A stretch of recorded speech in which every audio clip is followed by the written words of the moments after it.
Yo, what's up guys, Alpha, and today I'm going to be doing a full in-depth deck breakdown of a deck that I've recently used to hit rank 1 with on the arena ladder. As you can see from the untapped screenshot, I'm currently 43-9 with this deck, so it's been performing really well for me.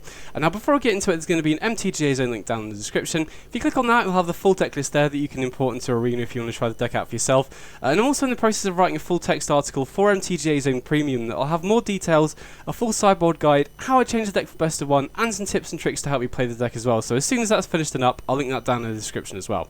But anyway, with that all out of the way, this is my red-black Rundvelt Hordemaster Goblins deck in Historic. So as the name suggests, this is a deck, it's not necessarily built around Rundvelt Hordemaster, but I've been trying out a bunch of Goblin shells with this new card, and this has definitely felt like the best out of all of them.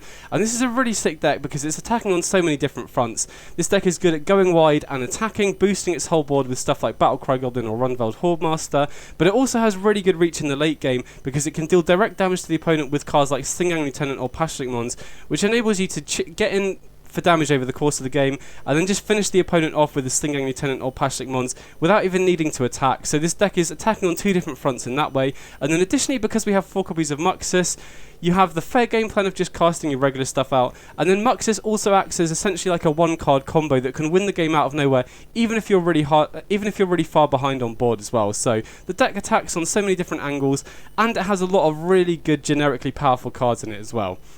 So what I'm going to do is go through the main deck, explain what all the cards are there for, explain the general game plan of the deck, go through the sideboard as well and explain what all the cards are there for, and then before I get into the gameplay, I'm going to briefly go over why I much prefer this list to the old school Krenko builds of the deck, and also the Cabaretti combo builds as well, because I tried Rundvelt Hordemaster in both of those builds, and they were decent, but this definitely feels like the best out of all the builds I've tried so far. But anyway, let's just get straight into it, starting off at the top of the curve here with Muxus. So this is a 6 mana 4/4, when it enters the battlefield, reveal the top 6 cards of your library, put all Goblin creature cards with mana value 5 or less from among them onto the battlefield, and then whenever it attacks, it gets +1/+1 until the end of the turn for each other Goblin you control. So, like I said, this is basically acts as a one-card combo. Even if you have no creatures on board, you can play this, completely refuel, and potentially win the same turn that you play the Muxus. So the way that we can win the same turn we play Muxus is either by draining our whole board with Stinggang Lieutenant or Pact. You know, if we've got in for damage throughout the course of the game, Stinggang Lieutenant lets us sacrifice the Goblin to drain the opponent for 1, so we can often just finish the opponent off by draining our whole board with Stinggang Lieutenant. Even if the opponent's at 20 life and we haven't got in for any damage so far, we can still win with Muxus by hitting Stinggang Lieutenant and Pact. Pact deals 1 damage to any target whenever any of our Goblins dies. So if we have these two cards together, every Goblin we sacrifice to Stinggang Lieutenant can potentially deal 2 direct damage to the opponent. So if we sacrifice 10 Goblins with these two out, we can deal 20 damage out of nowhere. And additionally, we can also give our whole board haste with Battlecry Goblin, which we can pay to and give Goblins we control +1/+0 and haste until the end of turn. So if we have 2 mana spare in our lands, or we hit Skirk Prospector, we can sacrifice 2 of our Goblins to pump into the Battlecry Goblin and attack. Even outside of that though, we don't necessarily need to win the turn we play Muxus. Oftentimes we just get enough Goblins in play that it will just give us such a big advantage on board that the opponent can't win. We can also hit Munitions Expert, which acts as removal to kill their biggest threat. So Muxus, really powerful card, and like I said, acts as a one-card combo that can win us the game out of nowhere, even if we're super behind. Next up we've got 4 Stinggang Lieutenant. So this is very much the centerpiece of the deck. 4 mana 1/1, when it enters the battlefield, you create 2 1/1 red Goblin creature tokens, and then you can sacrifice the Goblin to drain the opponent for 1. So this is great because it works really well going wide, because it puts 3 Goblins into play. So if we have this alongside a Battlecry Goblin or a Hordemaster, we can just start attacking in for a bunch of damage. But like I said, it also gives us really good reach in the late game because it allows us to drain the opponent out.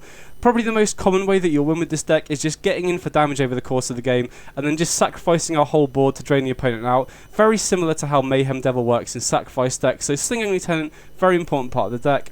Next up we've got 3 copies of Pact, 3 mana 2/2, whenever Pact or another Goblin dies, deal 1 damage to any target, and then we can pay 4 and sacrifice the Goblin to create 2 1/1 red Goblin tokens. So this is kind of similar to Stinggang Lieutenant, where we can just deal direct damage to the opponent if they're at a low enough life total.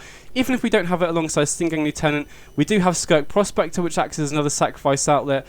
So we can sacrifice our Goblins to the Prospector at any point, you know, can be done at instant speed to produce red mana, and we trigger the Pact to deal direct damage to the opponent. We can then pump that mana into casting more Goblin spells, or we can even just pump it into Pact own ability to create even more Goblins that we can sacrifice. So not only is this great at dealing direct damage to the opponent, but we can also use this to deal damage to opponents' creatures as well. So this works as another way for us to you know, have access to more removal, which is especially good against decks that have smaller creatures.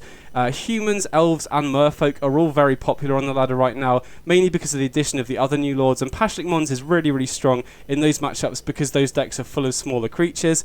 Even outside of having it alongside a sacrifice outlet, it makes combat very difficult for the opponent, because if we have this out, if the opponent attacks, we can, you know, block with a bunch of our creatures, and then once our creatures all trade off, it will trigger Pashlik Mons a bunch of times, which allow us to ping down the other creatures that we weren't able to kill. And then it also has its own ability, you know, it has a mana sink, which is great because we often have a lot of mana in this deck because of Skek Prospector, so we can just pump the mana into Pashlik Mons' own ability, create 2 more goblins. So Pashlik Mons, really, really key part of the deck. Only running 3 copies because it's legendary. If it wasn't legendary, I'd be running 4, but since it's legendary, there is a bit of diminishing returns on drawing multiples, so I think 3 copies is a good amount. Next up, we've got 4 copies of Fable of the Mirror Breaker. So this is one of the most important cards in the deck, and all three chapters of this are really, really important. So chapter 1, create a 2/2 red goblin shaman creature token with whenever this creature attacks, create a treasure token. So first of all, the token is a goblin, so it synergizes with all of our other goblin synergies. The treasure token it creates is really important because first of all, it allows us to ramp into Muxus. You know, we don't want to be waiting until we hit our 6th land to play Muxus, and creating treasures off the 2/2 is really great because it allows us to ramp into Muxus. Even outside of Muxus, this is a very mana hungry deck. We have a ton of mana sinks. Outside of Muxus, we have Den of the Bugbear, we have Pashlik Mons' own ability, Rundvelt Hordemaster and Conspicuous Snoop are both cards that also want us to have access to a lot of mana, so the treasures that we create off the 2/2 are always going to be useful. Then the second ability, you may discard up to 2 cards if you do draw that many cards, so this is really great, first of all at ensuring that we keep hitting land drops. You know, we do need to hit lands to be able to cast Muxus. We also, like I said, have a lot of mana sink, so hitting land drops is so important in this deck, and the chapter 2 enables us to dig 4 lands. Likewise, it also enables us to loot away lands if we have too many as well, which is really nice.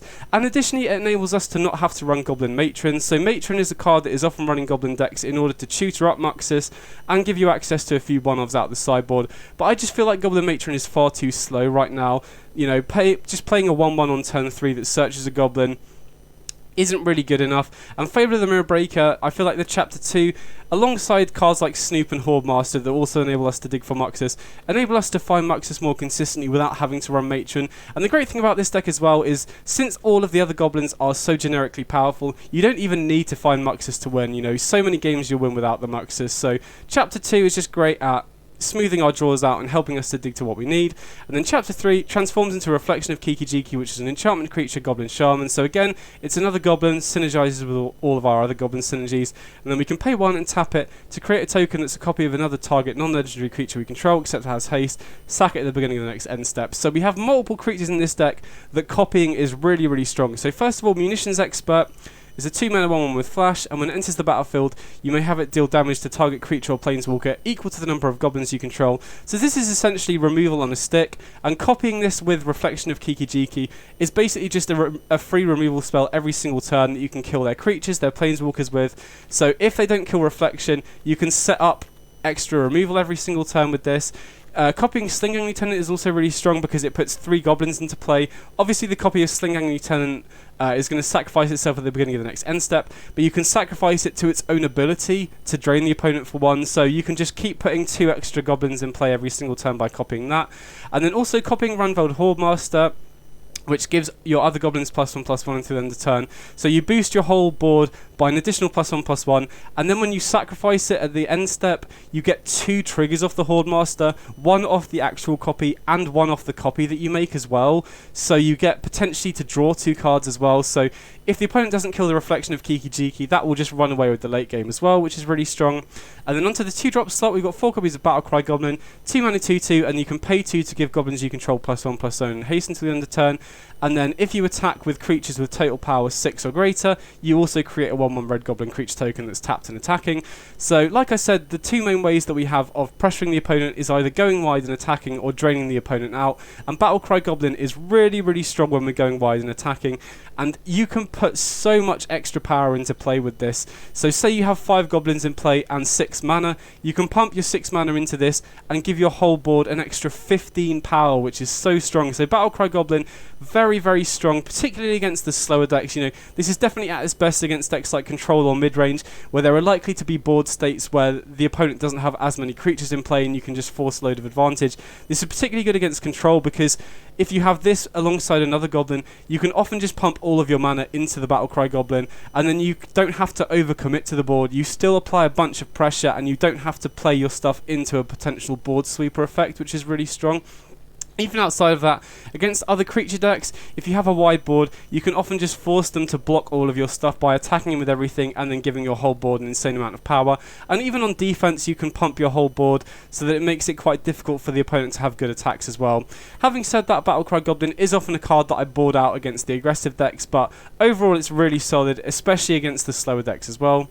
Then we've got Rundvelt Hordemaster. So this is obviously the new card from the latest set. 2 mana 1/1 Lord effect, so it gives other goblins +1/+1, and then whenever Rundvelt Hordemaster or another goblin you control dies, exile the top card of your library. If it's a goblin creature, you may cast this card until the end of your next turn. So it's very important that you note that it's until the end of your next turn, which is really strong because you can sacrifice stuff or have it trade off in combat during your turn, and you still can cast it next turn. So don't worry about having to immediately cast the stuff that you hit off this.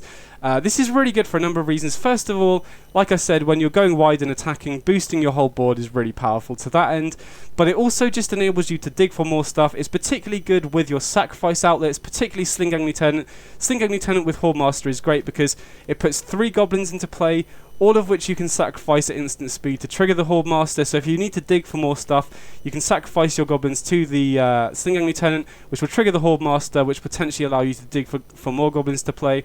And additionally, it also gives you protection against removal as well, because typically one of the weaknesses of goblins is it's sometimes weak to sweeper effects, you know, but Hordemaster gives you really good protection and allows you to refuel against sweepers and also single target removal. Against a control deck, if they're playing destruction based sweepers like Supreme Verdict, you get to exile a card for each of your goblins that dies, which then allows you to just refuel with what you hit. Even against exile based sweepers like Divine Purge or Farewell, if we have a sacrifice outlet like Skirk Prospector or Sling-Gang Lieutenant, we can just sacrifice our whole board in response to still get all the triggers off this as well. So Hordemaster, really good at allowing us to go wide and attack, but also giving us great ways to refuel and dig for more goblins if we need to. Then we've got 4 copies of Conspicuous Snoop. 2 mana 2/2, play with the top card of your library revealed. You may cast goblins from the top of your library, and as long as the top card of your library is a goblin, Conspicuous Snoop has all activated abilities of that card. So this is really, really strong as just a way to continuously produce card advantage. It's at its best against the slower decks like Control or Midrange, because if the opponent doesn't kill it, we can just keep casting goblins off the top of our library and gain a ton of advantage. But even against the aggressive decks, this can still be solid. You know, if you play it on turn 2, you could potentially hit a Munitions Expert or a Pashlik Mons off the top, which is really strong. And just putting extra goblins on from the top of your library into play is good at defending against the aggressive deck. So Snoop, such a powerful card, and will just run away with the game if the opponent can't kill it. Don't forget that it also gains the activated abilities of the cards on top of your library. So first of all, this is useful with Skirk Prospector. You can sacrifice your goblins to add a red mana. Most of the time you'll just be sacrificing a goblin to put the Skirk Prospector into play, but that's still worth noting. If Battlecry Goblin is the top card of your library, you can also use the ability to pump your whole board. If Sling-Gang Lieutenant is the top card of your library, you can sacrifice your whole board, which is a nice interaction because, you know, if you attack, get in for damage, you can still sacrifice your whole board to Sling-Gang Lieutenant's ability without even needing to have it in play. And additionally, you can also use Pashlik Mon's ability if it's on top of the library, which doesn't come up too often, but it's worth noting. So Snoop, really, really powerful card. Then we've got 4 copies of Munitions Expert. 2 mana 1/1 with Flash. When it enters the battlefield, you may have it deal damage to target creature or planeswalker equal to the number of goblins you control. So this just works as removal on a stick. You know, it's very easy to build up a wide board of goblins, especially with something like Sling-Gang Lieutenant. So later in the game, Munitions Expert works really nicely as basically a catch-all removal spell. Even in the early game, it can kill a lot of great targets. You know, even if you don't play Prospector on 1, you can still kill Llanowar Elves on turn 2, Dragon's Rage Channeler. If you have Prospector, you can kill 2 toughness creatures on turn 2. So this can still be really effective in the early game as well. And it's a great hit off Muxus. Even if we aren't able to kill the opponent, if we hit a Munitions Expert, we can often just kill their biggest threat, which is good enough to stabilize. And then finally, we've got 4 copies of Skirk Prospector. 1 mana 1/1, you can sacrifice a goblin to add red mana. So this is useful for a number of reasons. First of all, it allows us to ramp into Muxus. You know, like I said, we're not thrilled to be hard casting Muxus of our 6th land. So Prospector enables us to ramp into Muxus pretty early, which is nice. Second of all, this deck is just very mana hungry. We have a ton of mana sinks in the deck. Snoop and Hordemaster both want us to have a lot of mana. You know, Snoop producing extra mana off Prospector allows us to cast more cards off the top of the library with Snoop. And obviously Hordemaster, you know, it's kind of it's not a disaster, but we want to be able to hit as many cards, we want to be able to cast as many cards that we exile off Hordemaster as possible. And Prospector allows us to produce extra mana to cast more cards that we hit off the Hordemaster, which is really nice. And additionally, it works as a sacrifice outlet, which is really nice, alongside Pashlik Mons as well. So Prospector, really key part of the deck. Then onto the mana base, 25 lands has felt really important. I would advise do not go below 25 lands in this deck for a number of reasons. First of all, you know, we're a deck with 4 Muxus, so you do need to be curving out. You know, you do need to be hitting land drops to be able to hardcast the Muxus. Sometimes you're not going to have the 2/2 survive off Fable. Sometimes you're not going to have the Prospector, so we do need to be curving out our lands to be able to hardcast Muxus with 6 lands sometimes. This is a deck that basically loses if you miss your 3rd land drop, not only because Fable is great at smoothing draws once we do get it into play, but we also just want to be able to double spell, and we do have a lot of mana sinks as well. So this is basically a deck where you'll often lose to yourself if you miss your land drops, but we don't really mind flooding out because we have so many mana sinks. You know, Muxus is the best 6 mana sink in the whole deck, but we have Den of the Bugbear, we have Pashlik Mons, Snoop and Hordemaster both also want us to have a lot of lands. Speaking of Hordemaster, you know, you might think that it's better to have fewer lands in the deck for Hordemaster because you're more likely to hit Goblins off the top, but you need to be able to cast what you hit off the Hordemaster, and if you're missing land drops, you're not going to be able to. You know, say you have a Hordemaster in play and the opponent kills 2 of your Goblins. If you only have 3 or 4 lands in play, you're not going to be able to cast both the Goblins that you hit off it. So it's really important to be hitting land drops, so don't go below 25. I could see an argument for 26, but we do have some smoothing off Fable of the Mirror Breaker, so I think 25 has felt like a good amount overall. In terms of the actual lands themselves, 4 Den of the Bugbear has felt really nice because, first of all, it is a mana sink if we do end up flooding out, but second of all, both the Den of the Bugbear and the tokens it creates are both Goblins, which is really nice because, you know, say we have a Hordemaster in play, it will boost the power of both of them. If we have Battlecry Goblin, it will boost the power of both of them.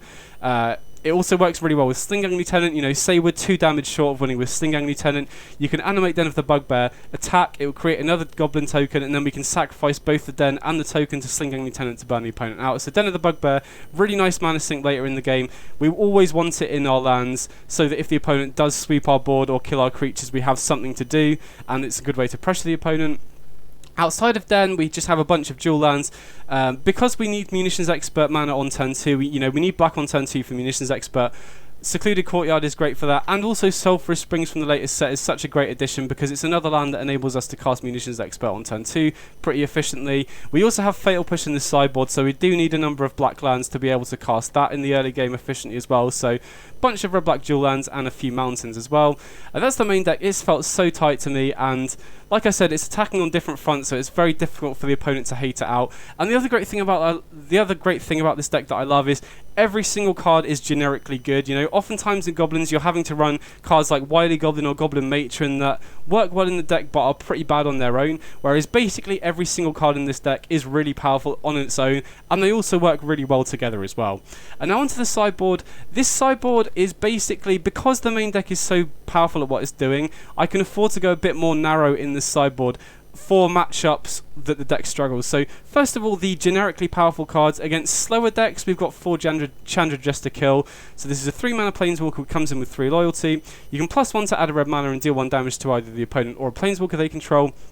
It has another +1, exile the top card of your library. If it's red, you may cast it this turn. And then the ultimate, exile the top 5 cards of your library. You may cast red spells from among them this turn, and you get an emblem with whenever you cast a red spell, this emblem deals X damage to any target, where X is the amount of mana spent to cast that spell. So this is really powerful against the slower decks, so against control, against the slower mid-range decks. Particularly against control, this is great because it dodges sweepers. You know, Farewell, Divine Purge, Supreme Verdict can all be problematic for your decks, particularly if they have it in multiples, and Chandra dodges them. Is very difficult for them to interact with outside of Fateful Absence. And the abilities are all really nice in this deck as well. So the +1 to add red mana, like I said, this deck is very mana hungry, so adding an extra red mana, not only can it help us to ramp into Muxus, but it can also allow us to cast multiple spells in the same turn, which is nice. The +1 to exile the top card of our library also produces regular card advantage. Now obviously we are running Sling-Gang Lieutenant, which is a miss off it, but basically every other card in the deck is a hit, so chances are you're going to be able to produce card advantage off this. And then the ultimate comes up quite a lot. You know, the really strong thing about this card against control is it comes comes down and immediately ticks up to 4 loyalty, so you only have to protect it for 3 turns to hit the ultimate, and if you hit the ultimate, it's basically guaranteed to win the game. The other great thing about Chandra in this deck is we can very easily cast it on turn 2 off the Prospector. So we can cast Prospector on turn 1, sacrifice it to its own ability to cast Chandra on turn 2, which is so powerful and allows you to get to that ultimate even quicker, which is really strong. And then at the other end of the spectrum, we've got 4 copies of Fatal Push for the creature decks. We're running enough black lands to be able to cast this very consistently, and we're also very good at triggering Revolt in the deck because we have so many ways to sacrifice. We've got Prospector and Sling Gang Lieutenant to sacrifice stuff to trigger Revolt. We also have the treasure tokens of Fable of the Mirror Breakers, so we can very easily use this to kill 3 and 4 mana creatures as well.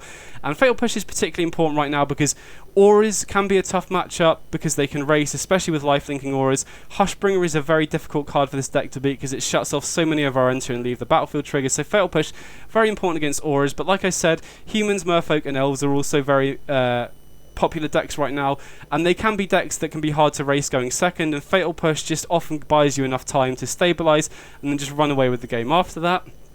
And then outside of that, the rest of the cards in the sideboard are targeted at very specific matchups. So 3 copies of Goblin Trashmaster is mainly here for the Affinity deck, which I feel is one of the most not most popular, one of the most powerful decks in the format right now. And Goblin Trashmaster is just an absolute all-star in that matchup. So 4 mana 3/3, other goblins you control get +1/+1, and then you can sacrifice the goblin to destroy target artifact. So this is just an absolute blowout against the Affinity deck. Typically Goblin decks can afford to only run 1 copy in the sideboard because of Goblin Matron, but since we're not running Matron, I feel like I want to be running 3 copies to maximize our chances of drawing it, because Affinity can just go, massive Nettle Cyst, give it Shadow Spear and attack, which makes it very difficult for our game plan to beat because, like I said, both of our game plans involve either attacking or draining the opponent out, and if the opponent can keep gaining a bunch of life off a huge creature every turn, that's very difficult to beat. So Trashmaster, we really want to maximise our chances of drawing it in that matchup, and also some people are still running Grafdigger's Cage, which can shut off Muxus, so Trashmaster can be brought in there, but mainly here for the Affinity deck. And then the rest of the cards in the sideboard are all Graveyard Hate. We've got 2 Unlicensed Hearse, 2 Soulguide Lanterns. So Unlicensed Hearse is definitely the best of the 2.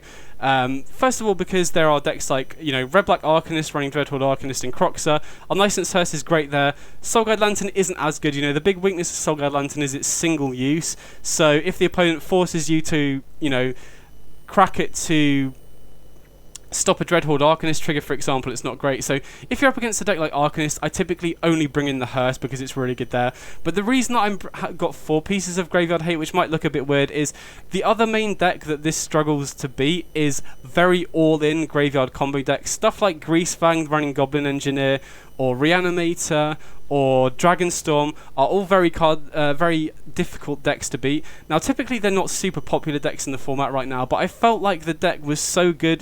Fatal Push and Chandra can cover so many bases that I feel like I can afford to run 4 pieces of Graveyard Hate just to ensure that we don't get blown out by stuff like Greasefang, the more all-in Greasefang decks, or other all-in Graveyard decks as well. But if there was some other matchup that you wanted to improve, you could definitely cut the Lanterns to replace them with something better anyway. But anyway, that is the deck. Like I said, it's been performing so well for me. I'm going to quickly go over why I prefer this deck over the other builds of Goblins. So specifically the Krenko build, so the old school build of Goblins with Krenko, Chieftain and War Chief.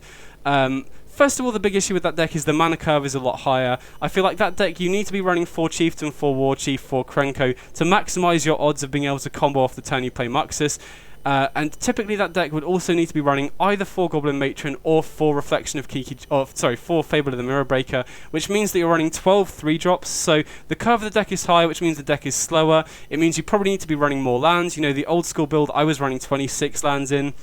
So the deck is slower. It's also much more vulnerable to interaction as well because, Chieftain and War Chief don't do anything the turn they come down on turn 3. So if they get killed, that's kind of a blowout, whereas loads of the cards in this deck are much less vulnerable to interaction. Sling Gang Lieutenant is very difficult to interact with favourably because you can just sacrifice it in response and you still have the 2 tokens. Passionate Mons makes killing your creatures kind of annoying because you also get to ping the opponent for 1 whenever they die. Fable of the Mirror Breaker is very difficult to interact with single target removal, so I feel like the Chieftain War Chief builds are much more vulnerable to interaction. And the other big problem I found with that deck is it's not got great interaction itself. You can splash black for Munitions Expert, which I would advise doing in that build, but outside of that and maybe Twin Shot Sniper, you just don't have good access to interaction, whereas this deck has Passionate Mon, Stinggang Lieutenant, which is a really sick combo at pinging down the opponent's board. So I feel like this deck has much better interaction than the Krenko build. It's slower and it's more vulnerable to interaction itself. And then the Cabaretti Rebels combo build, I feel is good, and I definitely feel like Hordemaster is an upgrade to that deck as well, but the issues I had with that deck, first of all, the nerf to Cabaretti Rebels means that the mana base is a lot less consistent now. I don't think you can afford to run Secluded Courtyard anymore when you need exactly red, green on turn 3 for the Rebels. Plus, I feel like that deck is... the hands where you have Rebels are significantly better than the hands where you don't, which means that oftentimes your deck is running below capacity when you don't have the Rebels. And additionally, similar to the Krenko build, I feel like that deck is a lot more vulnerable to interaction, especially because it's only running one Muxus. You know, the really strong thing about this deck is, first of all, it is more resilient against interaction, but additionally, you also have much higher odds of just drawing Muxus and completely refueling, whereas the Rebels deck, if the opponent does manage to win the war of attrition, you're very much left at the mercy of the top of your deck and don't have great ways to recover. So that's why I prefer this deck over those. But anyway, like I said, that's the deck. It's been performing really well for me. If you've got any questions about the deck at all, drop me a comment. Next up, I've got some gameplay. I've just got 5 matches that I was playing with this deck on the ladder so you guys can see it in action. So I hope you enjoyed the gameplay. Big up. Okay, sweet. Here we go.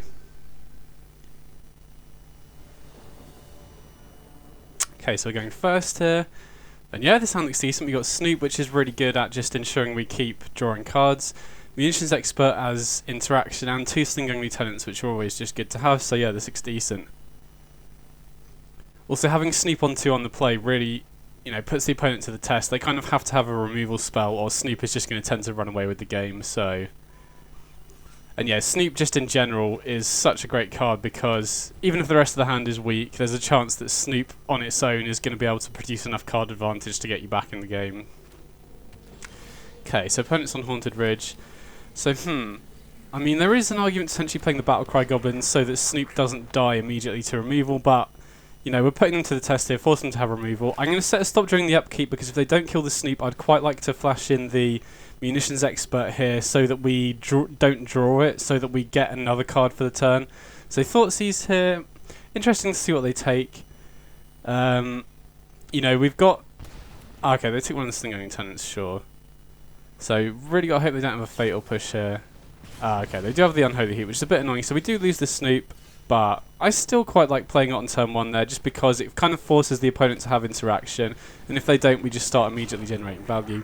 So here I'm just going to play out the Battlecry Goblin, and then next turn, obviously we would really like to draw a land. Okay, so they Croxer. I think I'm just going to discard one of the Munitions Experts here. You know, if we draw a land, we can go Stinggang Lieutenant, and then...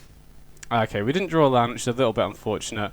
We could pump the Battlecry Goblin here, but I think it's probably best just to hold open the Munitions Expert. You know, they could play something like Rahilda, like I assume we're against Red-Black Midrange, so they could play something like a Rahilda, although they do know that we have the Munitions Expert, so I think they're less likely to play out a 2-toughness creature, but I still think it's probably better holding open the Munitions Expert, just in case they do play a creature that we want to be able to, that we want to kill. Muxus here, when we've only got 3 lands, is a little bit annoying, but we are running 25 lands. You know, this is a prime example where I'm really glad that I'm running a slightly higher land count because, you know, we're more likely to find that 4th land than normal. Okay, interesting. So they go for Liliana here. It'd be interesting to see if they plus. Surely they have to minus, but then we can flash in the Munitions Expert here just to kill the Liliana, and then we can sacrifice the Munitions Expert instead of the Battlecry Goblin, which is definitely, you know, Battlecry Goblin because of the activated ability is definitely a card we'd rather see. Okay, so we don't draw a land, but Hordemaster is pretty nice here. Now we can get in. And this, another reason why I like running 25 lands in this deck is because if Hordemaster dies here, it could exile a land off the top, which means we're more likely to miss land drops. So running a higher land count also kind of hedges against that a bit. So even though Muxus is obviously really strong in the matchup, we're so far away from casting it, and we're really close to casting the Stinggang Lieutenant, which I'm glad we held on to. Now, typically, like if we're against control, I think I would rather just spend the mana pumping up the Battlecry Goblin, but Yeah, okay, sweet. But yeah, since we're against a deck running Croxer and the Liana of the Veil, we just play stuff out here. So sideboarding, I definitely like bringing in Hearse against the Croxer deck. I don't think Lantern's particularly good in this matchup. I don't think you need more than a couple of pieces of Graveyard Hate, really. I'm going to trim some Battlecry Goblins because probably the, against the deck that's going to have bigger creatures, they could be running Bonecrusher Giant, Graveyard Trespasser. It's more difficult to get value off Battlecry Goblin here, whereas all the other cards are really valuable. Snooper's great here because it runs away with the game if they don't have removal. Hordemaster generates a ton of card advantage. Fable is really strong at, outgrinding their single target removal. So I think Battlecry Goblin is typically the card that I cut the most often. Is very, very strong against control and slower, more controlling mid-range decks, and in terms of other sideboarding, I think Hearse is good against Croxer specifically. I'm not a huge fan of Lantern in this matchup because, if you have to crack a Lantern to stop a Croxer, they'll most likely have already got value off it, forcing you to discard, so you're essentially -1 in that interaction. I think Lantern is mainly here for the very all-in graveyard decks like Greasefang, if they're running like the Mardu builds with Goblin Engineer, or Reanimator, or Dragonstorm, or something like that. Okay, so we're going second here. Typically, I think I really like our matchup against the mid-range decks, though. We have so many cards that just generate a bunch of value. Muxus is really hard for them to beat if we draw it off the top. Okay, decent. So we'll put a land back here. Double Fable is great, so even if they have a Thoughtseize here, we're almost guaranteed to resolve a Fable. Oh wow, we have the third one. But yeah, either way, Fable is very, very strong in this matchup, because they basically rely on their single target removal, so Fable makes it very difficult for them to interact with favourably, and then if Reflection ever lives and we get to copy like a Slingang Lieutenant like we have in our hand, that's really difficult for them to beat. Okay, so they do have Stomp for the Battlecry Goblin, which is a little bit annoying, but not the end of the world. Okay, so just cast out the Bonecrusher Giant, and we're just going to play the Fable here. And we've got a pretty good hand here, double Fable is really good. Like I said, Slingang Lieutenant is generically powerful, but also very good once Fable turns into Reflection. It's a very good target to copy. Okay, so go Croxer. We definitely want to keep our fourth land, and since we have the second Fable, I think I'm happy discarding one of the Fables here. Okay, so they've got Channeler, so it looks like they're a more graveyard-based version, so I'm very glad we've got Hearse in here. Maybe we might want Lantern. If we see Arcanist, there's a chance we might want Lantern, but I'm not too sure. So here, I think the only card we want to cycle away is a land. We don't typically want our fifth land here unless we had a Muxus, so I'm just going to be more mana efficient with my plays here and go Slingang Lieutenant. Makes it more difficult for the Dragon's Rage Channeler to attack, and then once the Fable flips next turn, they kind of have to deal with it, or we can just start copying the Slingang Lieutenant every single turn. Could have gone for another Fable there instead, but that's less mana efficient, If we draw a land and then a 2-drop, we could potentially go Fable and a 2-drop in the same turn. And I'd like getting Slingang Lieutenant in play here anyway, because it enables us to potentially start chump blocking the Bonecrusher Giant if we need to, if we felt like we were losing the race. Because if this Channeler does get Delirium online, they could start applying pressure quite quickly. Okay, interesting. So they've got Thoughtseize here. They do get a Surveil off the Channeler, so we're really hoping they don't get Delirium online this turn, because at that point we might have to start chump blocking with these tokens every turn. Okay, so Thoughtseize, it'll be interesting to see what they take here, because they're both pretty good cards. I wouldn't fault them for taking either of them here, to be honest. I think Fable is the better card in the long term, but Slingang really helps us stabilize. And there are a lot, like I said, there are a lot of cards in this deck that provide card advantage. Okay, so they did get Delirium online, which is a bit concerning, especially because they have Croxer that they can escape, assuming they have one more card in the graveyard. Okay, so they attack with both, which makes sense. They definitely need to start applying pressure here, because I think we tend to win the long game. Even if they have Croxer, Slingang Lieutenant is very good at chump blocking. So since they have Delirium, they've got a pretty fast clock. So I think we do need to start chump blocking with our tokens here. But we do get a second Fable, which is nice. Okay, they play Aggro Brew Pit as a land. Okay, Hordemaster is decent here. So they're one card away from Croxer. I think I do actually like playing the Hordemaster here, because it makes, we start producing card advantage off our chump blockers, which is really important. So they're probably going to attack with both the Bonecrusher and the Dragon's Rage Channeler again. We're happy to just Oh, okay. And yeah, so I'm very glad we played the Hordemaster here, because now we can produce a ton of removal in the face of this sweeper as well. Sorry, a ton of potential card advantage off the exile ability. So we'll sacrifice to the Slinging Lieutenant just to drain for a bit. Okay, we hit a Snoop, that's pretty nice. Now again, missing land drops is kind of rough here with the Hordemaster, because even if we hit multiple goblins, we're not going to be able to cast all of them, I don't think. Now the Slinging Lieutenant's nice. So I think rather than sacking the Hordemaster, I value seeing the extra card rather than just getting in for an extra point of drain off the Slinging Lieutenant. Okay, interesting. So next turn we could either just go Slinging Lieutenant or Snoop plus Hordemaster. I think I prefer going Snoop and Hordemaster here. Like, Slinging Lieutenant is good at stabilising, they are on the front foot, but I feel like Snoop plus Hordemaster... Ah, they do have Fatal Push as well. Yeah, I feel like Snoop plus Hordemaster allows us to, you know, grind better into the late game, because Snoop and Hordemaster are very good at both producing card advantage. Oh wow, they drew Fatal Push as well. Okay, that kind of sucks. So they are definitely way ahead on tempo now. They're going to get in for 7 damage, and then they can escape the Croxer as well now. So we are definitely on the back foot here. And I think it's mainly down to missing land drops, to be honest. If we had our 5th or 6th land drop, we could be casting more goblins off the Hordemaster and stuff. So I think we have to discard the Fable here, because it's just too slow. At least Pashlik Mons has more of an impact on the board. We did draw a land, but it's a tap land, so yeah, I think we just fell too far behind on tempo there, and I think missing land drops was the key. Maybe we should have kept one when we were kind of looting away off the Fable, but it was, you know, it was hard to tell at that point in the game how things would play out. Going into game 3 though, on the play, I think we have a much better chance. And even though we did see Croxer and Dragon's Rage Channeler, I don't think, like I said, I don't think Soul Guide Lantern is particularly good, but I also don't think you can afford to be running more than 2 Unlicensed Hearse, really, because that is a card that has really severe diminishing returns. And while you can loot it away with the Fable, I don't think that's really good enough, because you will just end up having hands with multiple Hearses.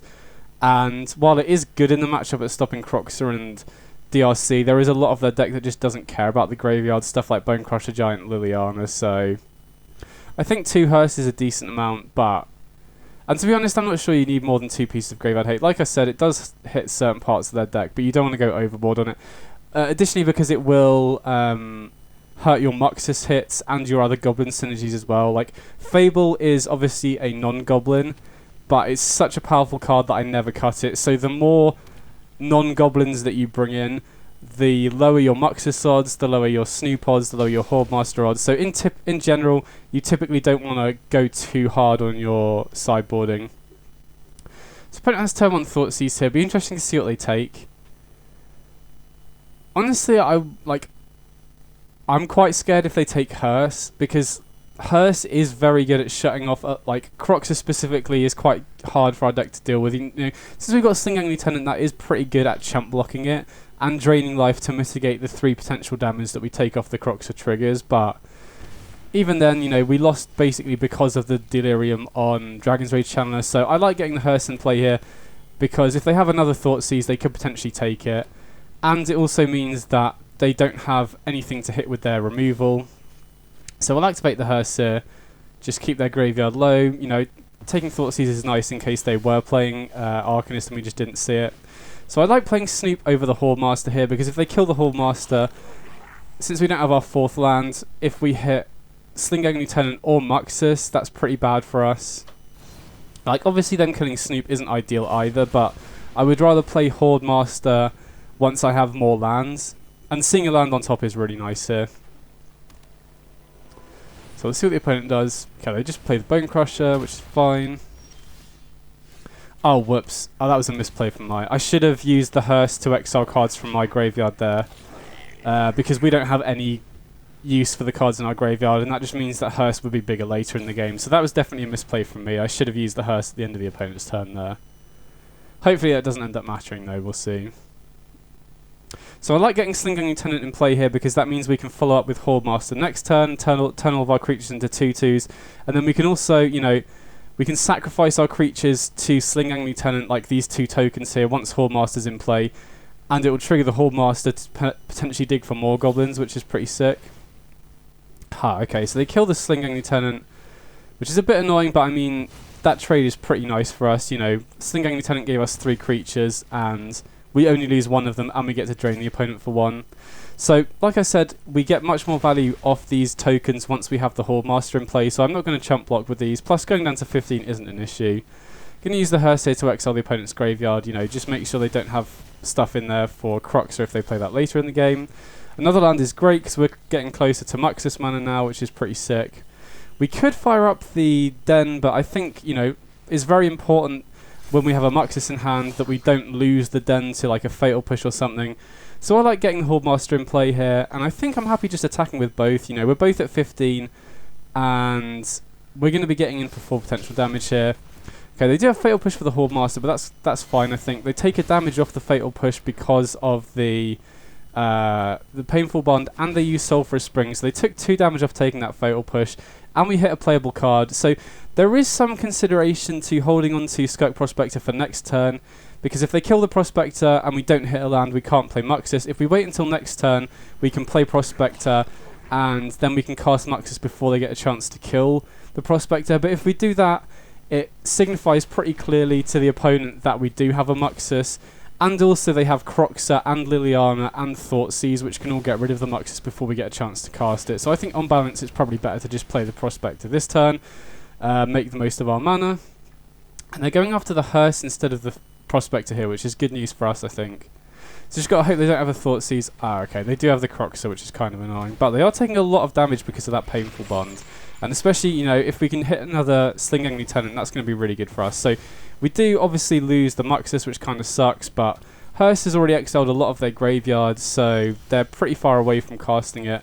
Oh wow, okay, that's a sick draw. I was going to say I'm probably just going to fire up the Den, but we get to kill the Bone Crusher Giant with our Munitions Expert, puts them down to 6 here, and then we've still got Den to fire up next turn as well. They've only got 3 cards in the graveyard, so yeah, I think we're pretty far ahead on tempo now. Okay, they do have Graveyard Trespasser. They do lose a life off it because of the Painful Bond, but they're going to gain a life back off the Trespasser ability. I would be quite happy for them to cast whatever the second card in their hand is, and then we know for sure whether we can go for the Den. Valky, interesting, okay. So, I mean, obviously they're not going to get any value off that, which is great for us. So I think even though... Oh, wow. Okay, I was going to say, we're probably just going to fire up the Den of the Bugbear, but that's also a sick draw. We can just give our whole board haste, pump the power of everything. Yeah, sweet. We got there, nice.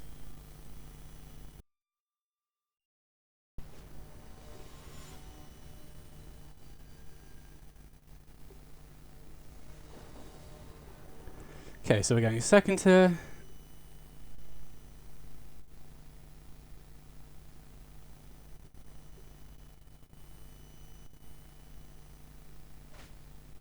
And yeah, this hand looks decent. You know, 3 lands with Muxus is always good, and then got decent options on turn 2. Got Battlecry Goblin and Hordemaster, which is decent in a lot of matchups. So yeah, this looks like a pretty decent start to me. Okay, so opponent plays Mountain. We'll just play a Blood Crypt here. Okay, another Mountain. Okay, Burning Tree. So probably against mono red aggro here. Oh wow, a second Burning Tree. Okay, that's not too bad. If they had another 2-drop, that would have been really scary, especially on the play, but I think 2 Burning Trees is manageable. Definitely going to play the Battlecry Goblin out here because it can just trade off with one of these Burning Trees. Hordemaster this early in the game isn't great because, you know, we can't trade with the 2-2, and we're, you know, if we hit a Slinging Lieutenant or Muxus, it's a whiff. So I was just going to play Pashtik Mons, which I think is pretty good in this matchup, but Prospect is a sick draw here because now if they don't kill the Prospector, we can play Muxus next turn, which is pretty huge. And we also potentially threaten blocking Burning Tree with the 2-2 Skirk Prospector as well. I mean, we're not going to do that because we have Muxus, but, you know, it makes the opponent slightly less incentivized to attack. Okay, Anax is kind of scary, but since we have Muxus in hand, definitely not going to block there, like I said. Going to play a Secluded Courtyard here so we don't have to shock ourselves, because extra 2 damage could be a thing. I'm going to sacrifice the Hordemaster first, just in case we hit Muxus off the Hordemaster. Exile means we can keep the one in hand. Sacrifice the Prospector and just hope to get a good hit off the Muxus here. Oh wow, okay, that's pretty sick. So here, I mean, we're in a pretty good spot here, but we are very vulnerable to Embercleave, and I think we can afford to play around Embercleave here, actually. I think I quite like using the Prospector to put Pashlik Mons into play, and then if they do have Embercleave, we can obviously make blocks, then they'll flash in the Embercleave, and in response we could sacrifice 3 of our Goblins to Slingang Lieutenant, triggering the Pashlik Mons 3 times to kill the Anax before, because if they have Embercleave here, even though we have a pretty sick board, they can force through lethal fairly easily. So this line plays around Embercleave as well. Okay, they don't have the Embercleave, which is great to see. Now I feel a lot more confident about this spot, but I still think it was worth putting Pashlik Mons into play there, because otherwise we just lose to Embercleave. Okay, so they choose to attack with everything. Interesting. So we're definitely going to block the Anax here, obviously. And I think we'll block with the Muxus because we have a second Muxus on top that we can cast next turn. We obviously want to keep Prospector alive so that we can cast the Muxus that we're going to draw. And I like blocking one of the Burning Trees with Snoop because then 2 of our Goblins are going to die in combat, which triggers Pashlik Mons twice and allows us to then pick off the other Burning Tree Emissary, which is pretty sweet. And then next turn we can just sacrifice Prospector to its own ability in addition to the Blood Crypt to cast Muxus, and then Muxus plus Slingang and Pashlik Mons could be good enough to win the game on its own, because for every Goblin we have in play, Slingang plus Pashlik means that it will deal 2 damage directly to the opponent, so we could potentially just drain the opponent out of nowhere if we get a good hit. So let's see what we hit off the Muxus here. Oh wow. Okay, I mean that's pretty nuts. So we get to kill the Bone Crusher, which then allows us to attack because neither of their tokens can block. And then this is definitely going to be lethal. We put them down to 17, and then because we have Slingang plus Pashlik Mons, every one of our Goblins is going to be able to deal 2 damage directly to the opponent, so we're just going to sack our board and just kill the opponent here. So obviously those are very good Muxus hits, but I think we navigated this match pretty well. Especially playing around the Embercleave, because that is potentially a way that we could have just lost even though we were pretty far ahead on board. So yeah, we'll just sacrifice all of our Goblins here. Deal 2 damage to the opponent for each one. And then going into game 2 here, Fatal Push is going to be very important. And in terms of cuts, I think probably going to trim on, or probably going to cut Battlecry Goblin. Like, I think it is a fine card in the matchup because you can pump your board on defense to make your blockers bigger, but I think overall it's probably the weakest card in the matchup. You know, Snoop is not the best card in the matchup either, but it's a card that if you play on turn 2 and you hit like a Munitions Expert or a Pashlik Mons on top, that's really sick. Whereas Battlecry Goblin can take a little longer to work. You know, if you're under pressure going second against an aggro deck, it is essentially just a 2-mana 2/2 because you're not often going to have a chance to pump it on defense anyway.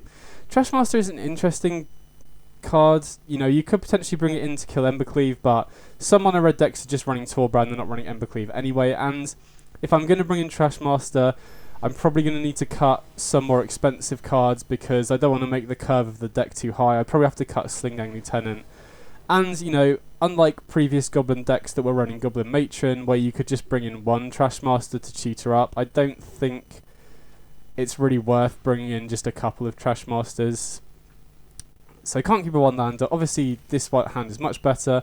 Since we have Muxus, I like keeping 3 lands, and I think Rundvelt Hordemaster is probably the weakest card in this hand. Snoop is just much better on 2 because it can trade off with stuff, and if they don't kill it immediately, we can start producing card advantage. Pashlik Mons is actually really strong against aggro decks, especially ones that have smaller creatures. Okay, they do have Fervent Champion. I mean, if they hadn't put the counter on the Fervent Champion, that would have been a sick draw because we could have Munitions Expert to kill it, but since it's a 2/2, that won't work. So I'm just going to play out the Snoop here, which can trade off with the Kumano, which is nice. And if we don't trade off, we could potentially hit more stuff off the top of the deck. 4th land on top is also really nice, considering we have a Muxus in hand. Okay, they have Burning Tree. Hopefully they don't have Bone Crusher. Okay, another Fervent Champion. So they do have quite an aggressive start here. And because of that, I think we're pretty heavily incentivized to just block the Etching of Kumano here, just to slow them down a bit, because we are taking 5 damage even when we are blocking here. Okay, interesting. So it's between Fable and Pashlik Mons here. Pashlik Mons does enable us to pick off the Fervent Champion, but I think I like getting Fable into play quicker or sooner because we get to loot if we don't draw particularly well, and then on the third chapter we get another 2/2 in play, but it is close. I think playing Pashlik Mons is actually a pretty decent line because it can just kill Fervent Champion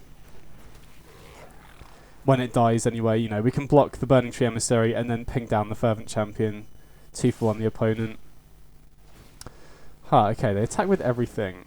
I mean, even though we're taking a lot of damage, I quite like keeping this 2/2 around because it now enables us to potentially play Pashlik Mons and... I was hoping to draw a non-Blood Crypt untapped land there. So this is... one line that I quite like is shocking in the Blood Crypt, playing Pashlik Mons, and then flashing in the Munitions Expert. We do go dangerously low on our life total, but that is quite a nice line because not only can we kill one of their creatures with the Munitions Expert, we also get to pick off another one with the Pashlik Mons trigger when we block as well. So even though we're going down to 3, which is kind of scary with Bone Crusher, I want to make sure that we don't accidentally get messed up by the Auto Tapper. Oh yeah, by the way, be very careful of Sulphurous Springs when you're playing this deck because the Auto Tapper will prioritize other cards first sometimes. Wow, okay, so they've got Anax here. So I'm very glad we held up the Munitions Expert because now we can kill the Anax, which is really big. So, they can boost the power of both their creatures. We're going to flash in the Munitions Expert here, obviously. So we get to kill the Anax, which will give them some 1/1s, which, you know, that's a problem, but we'll have to think about that in a second. Then I think we have to block like this. We go down to 1, which is really scary. But we do get to ping down the Fervent Champion here. And then we get to ping down one of their 1/1 tokens off the Anax as well. And now if we draw an untapped land, we can attack with the 2/2. Oh wow, that also works. I was going to say we can attack with the 2/2 and then cast Muxus this turn as well.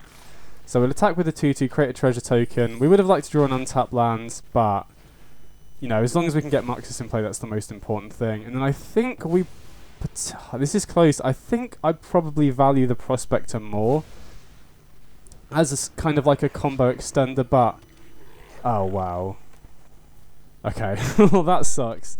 I mean, maybe if we'd kept the Reflection around, it would have been better here, but...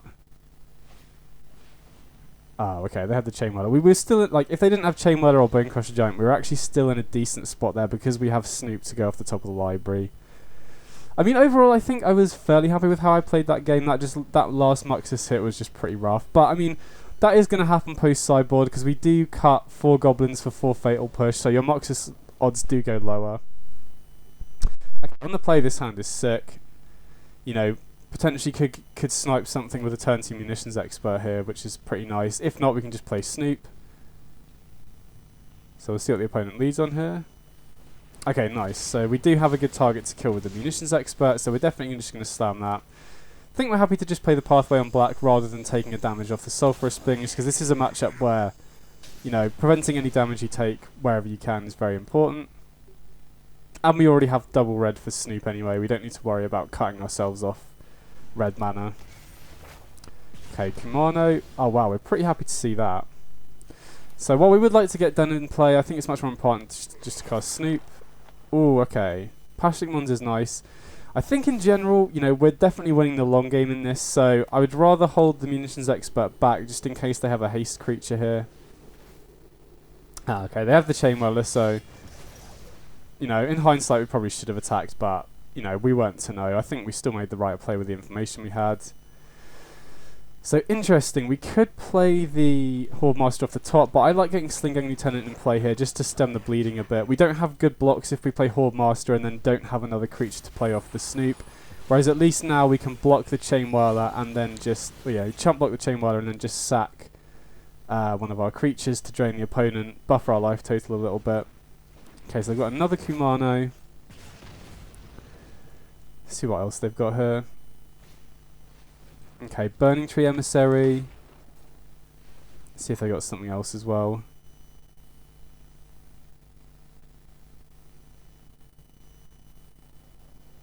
Looks like they're thinking about something. I mean, Bone Crusher Giant on the Sling Lieutenant here could be a bit rough. Yeah, okay. I mean, we do get to stop them playing the creature side because we can sack the Sling Lieutenant in response, which makes Bone Crusher go straight to the graveyard. Wow, they don't attack with the etching. I mean, we're very happy to see that. So we'll just chump block here. I don't think we can afford to take 4 damage unnecessarily. And now this is pretty nice because we're set up for Muxus next turn. Pashlik Mons is pretty nice as well because it enables us to ping down the opponent's creatures whenever we block. And now since we have Muxus and we know we have Muxus mana, we can probably just block with the Snoop here as well. Oh wow, okay, Torbran is pretty scary. So we're definitely going to block both of the 2/2s here, and then we'll also chump because we'll take 8 damage otherwise. Oh no, it'd be 6 with Torbran, wouldn't it? So we'll block like this. I forgot that we don't get the pings off the because of the etching of Kumano, but not a huge deal. We've still got Muxus here. Oh wow, okay. Even though we didn't hit that many, this is a good hit. And the Sling Lieutenant triggers on the stack, so we will be able to kill the Torbran here, which is huge. Hitting that Munitions Expert was huge. So even though we only hit 2 creatures, those are probably the best 2 that we could have hit. And now we're in a pretty sick spot here, I think. You know, we've got Hordemaster to boost our whole board next turn. Okay, they play Robber of the Rich.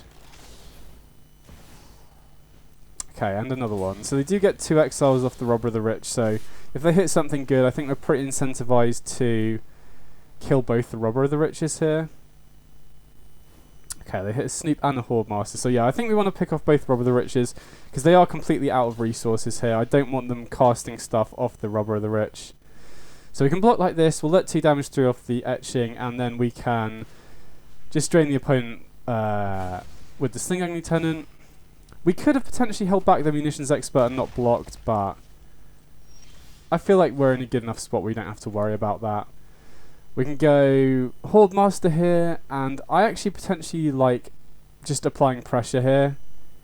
If we fire up the Den, then Muxus is going to start attacking for a lot of damage, and then we've got Hordemaster next turn after we play the land, and we can start draining our stuff once the opponent's at a low enough life total. So I quite like just pressuring the opponent back here.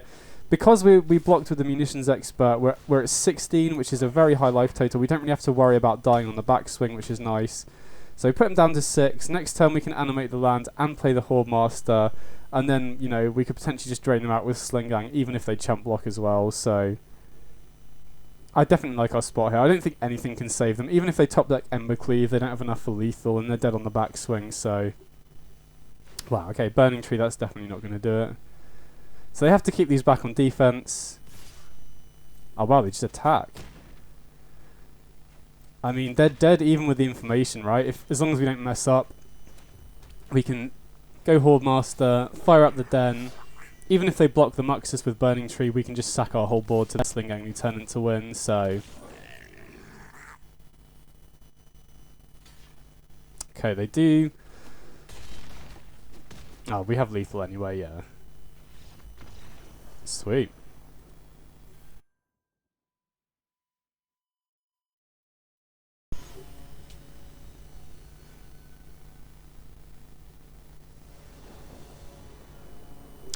Okay, so we're going first here. And yeah, this hand's decent. You know, Battlecry Goblins into Fable is great. Having Fable with Muxus is also really nice as well, just in helping us ramp into Muxus and dig for land drops if we need. Okay, white-green pathway into Esper Sentinel, so I have to imagine that's probably humans. Esper Sentinel is a bit annoying because it probably means we can't play Fable on curve here, which is a bit annoying. But I mean, if we don't draw anything else, we might just be forced to give them a free card. Oh wow, okay. We're definitely not going to play Fable now then. You know, we can't afford to give them 2 free cards, so just hope to draw something else. Okay, nice. That's pretty good actually, because now we can make Battlecry Goblin a 3/3, which means they don't have really good attacks here. And if any of our creatures die, we also get looks at more Goblins as well, because currently Fable is not going to see play before, you know, turn... Oh wow, okay. Now with Thales Lieutenant, Fable is basically unplayable, so we've really got to hope to hit some more Goblins here. Oh, okay, nice. Snoop is a good one. So we'll cast the Snoop here, see what we hit. Okay, just a land on top, but that's fine because We can hold up 2 mana for the Battlecry Goblin ability so that we can boost the power of our whole board, which makes, you know, even though we're behind on stats, we do have reasonable blocks because of Battlecry Goblin. Okay, Collected Company is scary here for sure, especially because they've got a Thalia's Lieutenant in play. Wow, and they hit an ad line as well. So, I mean, definitely on the back foot here, but still think, you know, with Muxus, we now have our 6th land. Well, I mean, we're probably going to be losing the land on top here, because I think we have to block the Lieutenant before it grows anymore. So we can block the Lieutenant with the Battlecry Goblin and then use its pump ability to turn it into a 4/3. And then we can block the 1/1 and we can just let the 3 damage through from the Dauntless Bodyguard. That's not really an issue. So it could be a bit awkward because obviously we're going to exile this land on top with the Hordemaster here. If we don't hit our 6th land, it could be awkward because currently, you know, our game plan is revolving around getting to 6 casting Muxus. So Pashlik Mons is pretty nice. We do hit Pashlik Mons on top, so we'll cast that. Want to make sure I don't use both black lands though. Oh no, don't do that. Because if we hit Munitions Expert, we really won't be able to cast it. Okay, we do have a land on top, which is nice for Muxus. So ideally we would like to not block with anything or not have any creatures die in combat anyway, to guarantee Muxus next turn. Because if one of our creatures dies, Hordemaster will exile the land and then we won't have our 6th land for the Muxus. But we'll see what they do. We'll see how they attack here. I assume they attack with the ad line. Wow, they just attack with everything. Okay. I mean, I think we're at a high enough life total where we can afford to not have anything die here. And I definitely like taking out the Sentinels because, you know, they're the biggest threats that we can block without any of our creatures dying. And it means that we could potentially cast Fable without giving them free cards later in the game as well. And now, okay, sweet. Now we have our 6th land, so we've just got to hope for a decent Muxus hit here. Seeing a land on top is obviously never a good sign. Let's hope there's some more Goblins in the top 6. We only hit 2. It's not the best hit, but I still think, you know, especially with Pashlik Mons in play, we do have reasonable blocks this turn. Because the great thing about having Pashlik Mons here is... Oh wow, another Lieutenant. That's pretty scary. But yeah, the great thing about Pashlik Mons is we can block with a bunch of creatures, and then if loads of Goblins die, we can just start picking stuff off. And because we now have 2 Hordemasters, we will get to refuel a bunch of cards off the top of our library, even if we do block. So, even though we're still behind on board, well, maybe... yeah, I think the opponent is still definitely ahead on board. We have much better ways to refuel here. Okay, so they giant killer the Muxus, which is a bit annoying because we've lost our biggest blocker. Definitely take out the Lieutenant before it grows any bigger. And we do get to exile 2 cards with the Hordemaster. Ooh, okay. Munitions Expert is a nice one. So, we'll go to combat here. Wow, they attack with everything. Okay, so we've got to think carefully here because we are at 4. We have to... I think we're forced to block with everything here for sure. So, how do we want to block here? I mean, we have to just block their biggest creatures, I think, because we can only afford to take damage from the 2/2 and the 1/1, or we're dead.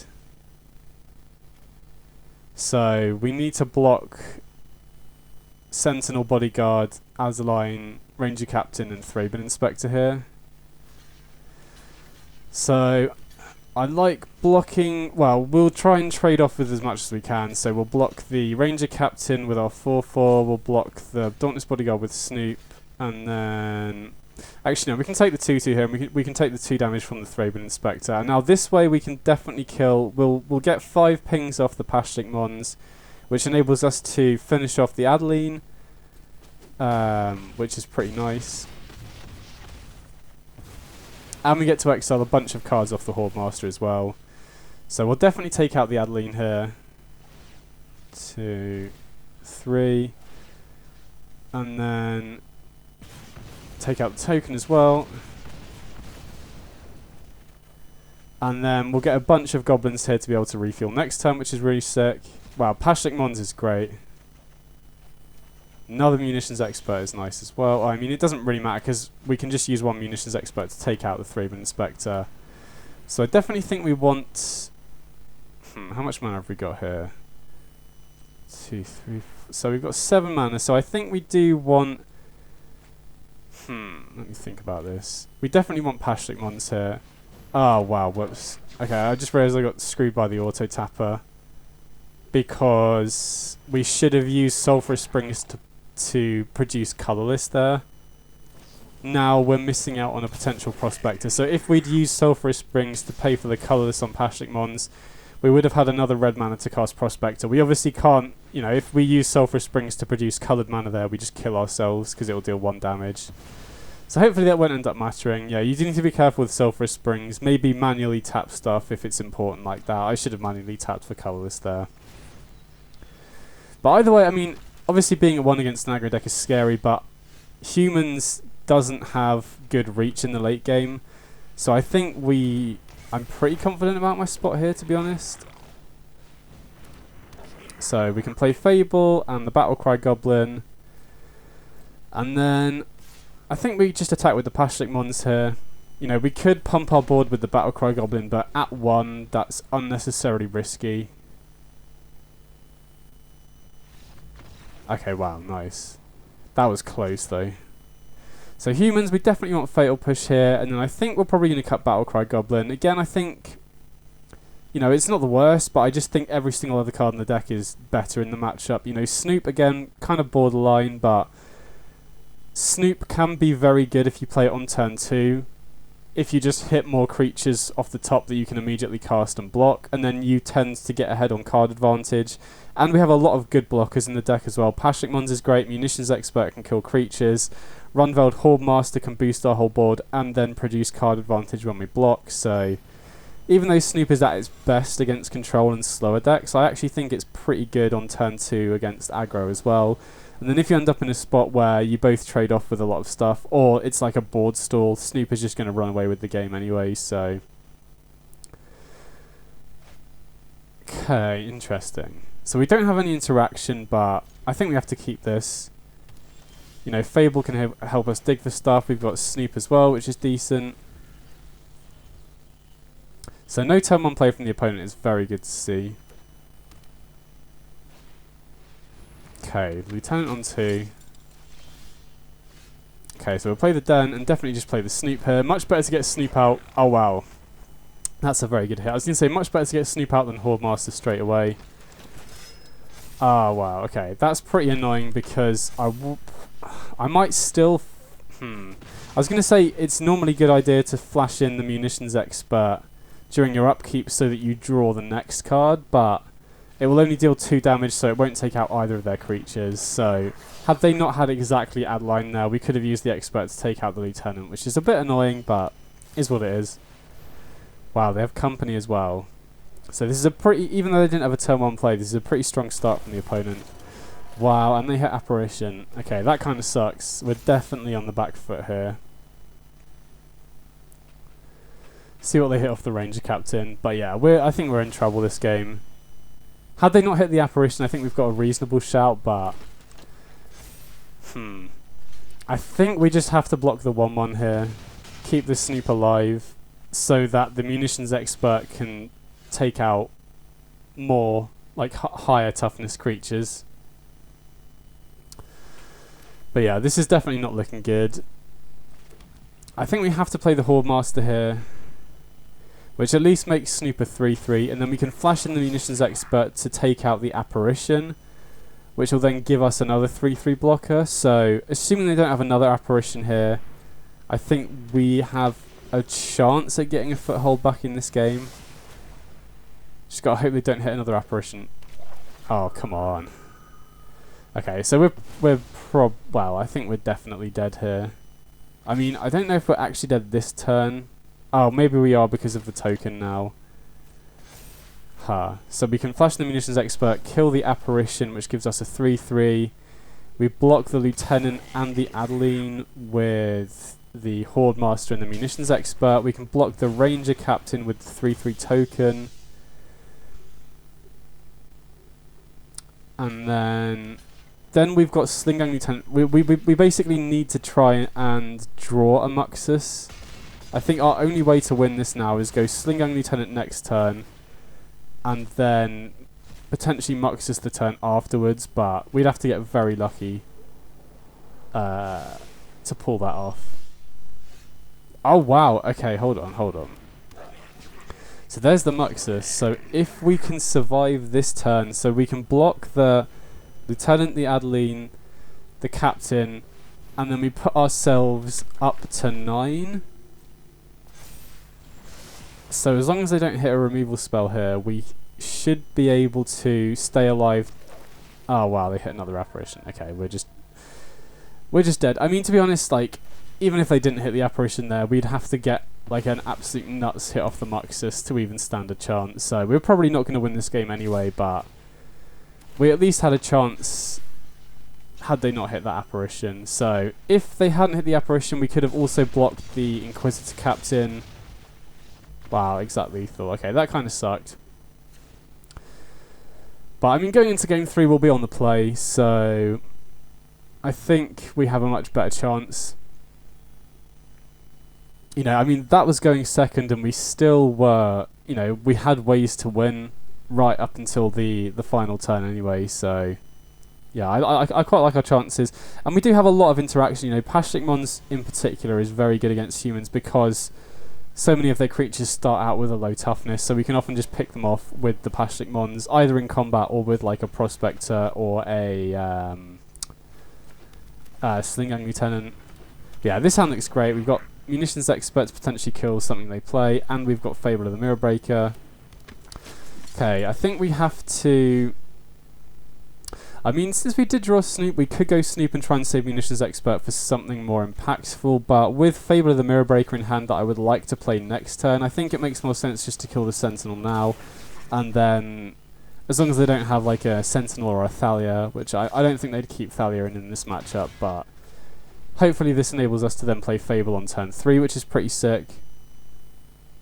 So we're definitely, you know, getting ahead on tempo against humans is huge. I like this start from us. It's pretty nice. Okay, and Thraben Inspector, sure. So this is a good start. This is a good sign. But having said that, you know, against humans, if they keep a slower hand, it usually means that they have Collected Company or Inquisitor Captain or multiples, so they can start getting back into things pretty quickly if they have those top end cards anyway. Okay, they have Apparition. Yeah, they take out the Fable, sure. So that's a little bit annoying, but we still have Snoop in hand, which, if they don't have another Apparition, can potentially just get us a foothold. Like, we'll just keep producing card advantage. Okay, another land on top. So I'm going to attack with the 2/2 token here just to get a treasure, so that we can hopefully cast more stuff off Snoop. And we just got to really hope they don't have another Apparition. If they have another Apparition for Snoop here, it's going to be really rough. But if they don't, then we can potentially just get a bunch of Goblins off the top. Okay, Adeline, not like, obviously that is scary, but wow, okay, sweet. We hit a Goblin on top. If we hit another land, that would have been a bit annoying. Okay, we hit a Prospector as well, which is pretty sick. And now Prospector plus Pashlik Mons is really strong here, because we can start pinging down the opponent's creatures. I think I like attacking with the 2/2 here, but thinking about it, I'm not sure, because they could have a crazy turn. I was going to potentially attack with the 2/2, but yeah, I was going to say, if they have something like the Inquisitor Captain or Collected Company, I might regret not having stuff on defense, because if we attack with the 2/2, we don't really have great ways to block the Adeline. Oh wow, Giant Killer, okay, that's huge. If they hit like an Apparition or something, that would have been really bad. So we did kind of brick, but we do... Now I think I quite like attacking with the 2/2, because we now have mana open to activate Pashlik Mons twice, potentially. You know, we have 4 mana to activate it once in our lands, and then if we attack with the 2/2, we can activate it a second time, basically. Wow, they block with the Adeline. Okay. So now we can just ping down the Adeline, and now we can just activate Pashlik Mons once, sacrifice the Munitions Expert, and now, since what I was trying to say is, since we have 2 lands and 2 treasures, we can activate Pashlik Mons an additional time to create 2 more tokens and ping something else down as well. So that was a sick exchange for us. Okay, they do have another Inquisitor Captain. Let's see what they hit here. Apparition would be rough. Really hope they don't hit Apparition here. Because Pashlik Mons is kind of soloing it here. Brutal Cathar, okay, that's not bad because we can kill the Brutal Cathar before it exiles here, so we can activate the Pashlik Mons, sacrifice a token, ping down the Brutal Cathar, make 2 more tokens, and then we can just sacrifice one of our other tokens to Prospector here, kill the Brutal Cathar, and now we get to keep the Pashlik Mons, which is huge. If we lost Pashlik Mons here, our board becomes a lot worse. But thankfully we did manage to save it here. Okay, and they just pass. Wow, okay, and now Snoop, yeah, now Snoop's just going to run away with the game here. Hordemaster, wow, okay, I mean, these are pretty sick hits, but... yeah, okay, nice. We got there.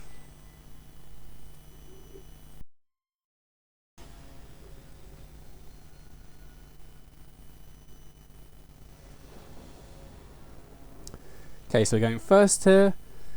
And yeah, this looks pretty decent. We got Battlecry Goblin into Hordemaster into Lieutenant. We got Muxus at the top of the curve, so this looks pretty decent to me. Let's see what the opponent's on here. Okay, Concealed Courtyard into Thoughtseize is interesting.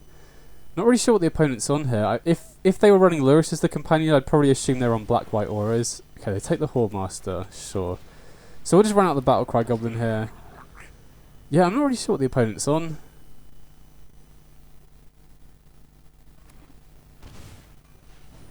Oh, okay, right. So they're on Mardu Greasefang, which... that's pretty scary, to be honest, because we don't have a ton of ways to stop the combo main deck. Now, thankfully, because we have Pashlik Mons and Slingang Lieutenant, if we hit our 4th land here, we can kill Greasefang at instant speed. Okay, thankfully they don't have Greasefang, which is really good to see. But yeah, if we hit a land drop, we can play Slingang Lieutenant. Oh, it's because they had a Triome, sure. Oh, yikes, okay, we didn't hit the 4th land, that's pretty bad. Like I said, had we hit the 4th land, we could have played Slingang Lieutenant, and then if they do play Greasefang, we can sacrifice 3 Goblins to Slingang Lieutenant, and then we get 3 Pashlik Mons triggers, and we can just kill the Greasefang before it gets the back of the Parhelion. Now we just gotta hope they don't have it. Oh, and they do, okay. So, that's pretty annoying. You know, this is... kind of exemplifies why you need to be running a pretty high land count in this deck, why I definitely wouldn't advise going below 25, because had we hit our 4th land, I mean, to be honest, like, we were quite lucky that they had a tapped land. They could have played Greasefang before we even got a chance to play the Lieutenant there, but yeah, that kind of shows, like, you just need to keep hitting land drops with this deck. So here, we're not completely dead, because we can potentially kill the 4/4s in combat. We could play the Hordemaster pre-combat, but I like attacking first. I like using Battlecry Goblin here instead, because it puts an extra 1/1 in play. It presents more damage, and this line, I think, also gives the opponent... I think the opponent's more likely to make a mistake when I do this line. So we'll attack, and then we'll see how they block. We can pump our whole board. If they block badly, we can potentially force lethal damage through, because we Battlecry Goblin pumps the whole board, and we get the pings off the Pashlik Mons as well.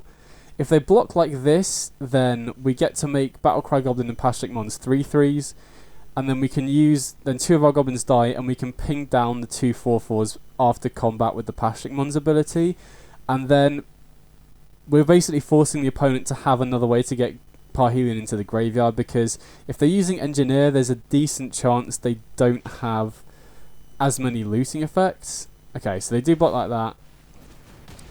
We'll pump the Battlecry Goblin, we'll get 2 Pashlik Mons triggers here so we can take out the 4/4s, and now they need to have another way to get Parhelion into the graveyard, either a looting effect or another Goblin Engineer. If they don't, then we've got a reasonable chance here, I think, but if they do, then we just basically lose on the spot, which would kind of suck, so I just gotta hope they don't... Ah, well, okay. They did have Seasoned Pyromancer, so they'll just loot Parhelion into the graveyard, so that was a bit annoying. So this is the exact sort of matchup where I'm really glad I've got 4 pieces of Graveyard Hate. Because this is just a complete race. You know, if we didn't have Soul Guide Lantern, we could potentially just get comboed out every single game. And since they are more all in on the graveyard, I think Muxus is probably just too slow. You know, their backup plan is going to be pretty weak. The rest of our deck is going to be able to outgrind their backup plan. So the key here is Graveyard Hate and Fatal Push to just make sure that they don't get the combo off in the early game. Since we're cutting Moxes, the curve of the deck is lower. We could potentially cut a land here maybe, but just checking we have enough Goblins still in the deck for Moxes to be good. But thinking about it, I mean, we kind of lost that game because we missed land drops, and we do have a lot of mana sinks, so going first in particular, I think 25 lands is probably fine. And like I said, we have a lot of mana sinks in the deck, so I quite like running it back like this. And yeah, the key in this matchup is to just stop them comboing off. They're much faster than we are, so as long as we can hit Graveyard Hate to exile the Parhelion, or Fatal Push, or, you know, any way to kill Greasefang before it gets the Parhelion back is pretty huge. And they did have Croxer as well, so they're, you know, part of their backup plan is also reliant on the Graveyard, so I expect Graveyard Hate to do a lot of work in this matchup. But from the opponent's point of view, you know, it's not a bad time to be playing more all-in Graveyard decks. Hold on, let me think about this hand for a second, sorry. So we have got Munitions Expert, but I don't know, I feel like we should be mulliganing a bit more aggressively here. I think on a 6 we have to keep this. But yeah, like I was saying, I think from the opponent's point of view, it's probably not a bad time to be playing an all-in Graveyard deck, because currently I think there's less Graveyard Hate in sideboards right now than there has been in Historic for quite a while, because of the drop-off in play of decks like Phoenix and I guess Food as well to a certain extent. Okay, drawing Fatal Push is huge here. And they don't, you know, they didn't pitch Parhelion turn 2, which is really good. Now we have Slingang Lieutenant and Pashlik Mons, which is great. So we have great ways of killing Greasefang here. So if they pitch Parhelion, I think we're forced to play Slingang next turn. Okay, interesting. So they have, what's it called? Fragment Reality, which will be able to exile our Graveyard Hate, which is worth noting. So they do have ways to kill Hearse and Lantern, but I mean, Lieutenant plus Pashlik Mons. Oh, okay.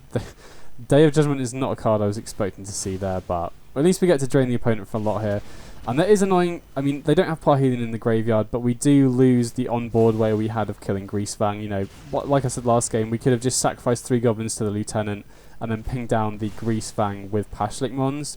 Thankfully, we have Fable and Fatal Push, and assuming we can attack with the 2/2 off Fable, as long as we have that treasure, we can trigger Revolt at instant speed to kill Greasefang at any point, which is pretty huge. So really hoping this 2/2 off Fable survives here. And then, since the opponent's at 7, you know, there is an argument to holding onto the Den to cycle to the Fable, but I think since they're down at 7, I like getting Den in play, because that could be a way that we win later in the game. Oh wow, okay, they can't stay away Seasoned Pyromancer, interesting. What do they loot? Okay, still no Parhelion in the graveyard is very good to see. Really hope they don't kill the 2/2. Okay, I mean, there's Goblin Engineer, so they do get Parhelion into the graveyard, which is quite scary. But we do, thankfully, unless they have land Fatal Push here, which I'm really hoping they don't. Okay, no Fatal Push. So we get to attack with the 2/2, which is sick. Definitely going to be looting this land away. Definitely going to be holding on to Fatal Push. So, like, obviously it's very tempting to play the Snoop here, but I'm mindful of Croxer here, because if we play Snoop and they Croxer, we have to discard Fatal Push, and then we lose our way to kill Greasefang, which is definitely an issue. So I quite like animating the Den here, and then they go down to 4, and now we have Fatal Push. Yeah, so now we can Fatal Push, because if they'd have Croxer plus Greasefang, we would have just lost there. They would have forced us to discard the Fatal Push, and they would have just been able to combo off. Now we're in a tough spot, though, because they have Can't Stay Away. Oh, well, they attack. I mean, them attacking there has to tell me that they have a removal spell. Wow, okay. This is a really tough spot, because them attacking telegraphs completely that they have like a Fatal Push or a Heartless Act. So if we animate Den, they're just going to kill that. But our only other option is to play Snoop. And if we play Snoop, they're just going to kill it. If they have that removal spell, they're just going to kill the Snoop straight away. The only thing I can think that would be good here off Snoop is Slingang Lieutenant, which we don't have enough mana to cast, or Munitions Expert, which we won't be able to cast if they kill the Snoop anyway. So I think... I think we're forced to fire up the den. If they're bluffing here, which would be the ballsiest bluff ever, I would love that. Then we get to attack for lethal. Okay, they do have the Fatal Push. So, So now I think we just have to hope to draw a Slingang Lieutenant or something like that. Because like I said, you know, the only thing that I can think that saves us there off Snoop, because they're obviously going to can't stay away the Greasefang here and combo off, is, like I said, Slingang Lieutenant, which we can't cast. I guess we could have played Prospector and cast it off the top. Man, I don't know, maybe... I don't know. That was a difficult play. I think we just got to hope to draw Slingang Lieutenant or something like that here.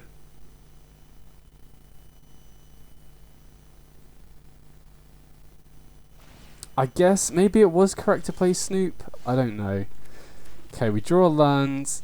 I think we just got to play Snoop and hope to get lucky here. Oh wow, okay. Hold on, there's the Slingang Lieutenant, and we actually have the mana to cast it with Snoop as well. So we go Prospector, and then we can sack... Wow, okay, that was lucky. We can sack the Snoop and the Prospector. So maybe it was better to play Snoop and hope to hit Lieutenant a turn sooner, but I don't know. I still feel like attacking with the Den there was more important because they're 100% going to kill Snoop immediately. Although I guess if... Yeah, I mean, thinking about it, that was the most obvious Fatal Push ever, right? Because they wouldn't have attacked with the Engineer otherwise. And so... Trying to think about sideboarding. I think I like running it back like this. But yeah. Like, they would have killed the Snoop, but we would have got an opportunity to play something on top. And if that card on top had got us closer to Slingang Lieutenant, that would have been better. So yeah, thinking about it, it probably would have been better to just play Snoop and see what we hit. Because had the Slingang Lieutenant been one card further down, we would have missed out on hitting it. So yeah, I think we should have just 100% assumed that they had a removal spell there because they telegraphed it so much and just gone for Snoop instead. But I mean, thankfully we got there. So anyway, this hand's pretty nice because we get to get Hearse into play, which seems huge. Now they could very well have Fragment Reality, which would suck, but if this Hearse survives, that's going to shut off the most powerful part of their deck. Okay, they Thoughtseize. So it was very important that we got Hearse in before they drew that Thoughtseize. So we are left with just a Fatal Push here, but you know, we have a lot of good draws, and like I said, we're shutting off the most powerful part of their deck. So wow, Snoop's a nice draw. Hopefully they don't have a removal spell for it. Oh wow, and Fable on top. So Fable, again, you know, we have the graveyard on lock, but Fable is great because as soon as we get a treasure off the 2/2, Fatal Push is going to be able to kill Greasefang to stop them comboing off. I mean, we do have the graveyard unlocked, but they do have Fragment Reality and other ways, I assume, to kill Graveyard Hate. Okay, so they just play Greasefang out, which is a little bit scary because they could potentially kill Greasefang and pitch Parhelion in the same turn now. They don't need as much mana to do something like that. I mean, thankfully we do have the Fable here, which is great because, like I said, it can create a treasure to enable the Revolt and Fatal Push, and it can loot away this land, help us dig towards more stuff, and then, you know, as the game goes long, Reflection is going to start running away with the game if they don't have a way to kill that. Wow, they don't even attack. Interesting. So, since we don't have any use for the Goblins in our graveyard, I'm just going to exile both of them to Hearse just to make it a little bit bigger. Okay, I don't think Prospect is that important here. Oh, okay, Slingang Lieutenant's nice. I think we're going to attack to get the treasure and just kill Greasefang immediately here. Because, you know, obviously, ideally we'd like to save it for in case they go Parhelion the same turn, but now we've killed the Greasefang, we're forcing them to both have a way to kill the Hearse so that we don't exile their Parhelion, and they now need to find another Greasefang to be able to combo off as well. Okay, now we get to exile the Greasefang from the graveyard so they can't stay away at either. Oh wow, and we have another piece of Graveyard Hate. So I think we're just going to try and apply as much pressure as we can here. Definitely going to animate the den, attack for a bunch, and then we can play Lantern off the treasure. So now if they do have a way to kill one of our artifacts, we have a secondary piece of graveyard hate. So hold on, let me count. Do we have lethal here? 1, 2, 3, 4, 5, 6. So I mean we do have 7 creatures in play, but I don't want to risk losing to something like Lightning Helix. Okay, we got there, but they could have had a Lightning Helix, so that's why I didn't sack my board there.